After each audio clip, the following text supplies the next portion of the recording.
আর আমি একটা লেকচারে বলেছি না, পুরুষ মানুষ বোকা। পুরুষ মানুষ কেন বোকা? কারণ সে সবাই খুশি করতে চায়।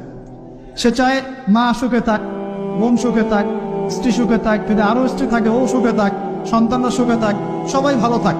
এবং তাদের ভালোর জন্য তারা কত কষ্ট করে, দিন রাত ডিউটি করে, অফিসে যায় আসে, জ্যাম ফেস করে, মানসিক প্রেশার নেয়, শারীরিক প্রেশার নেয়, তাই না?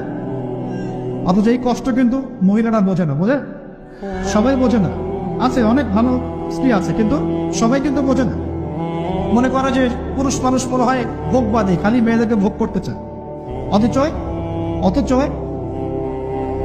সবাইকে সুখে রাখার এই চেষ্টায় একজন পুরুষ দিন শেষে নিজেই সুখী হয় না।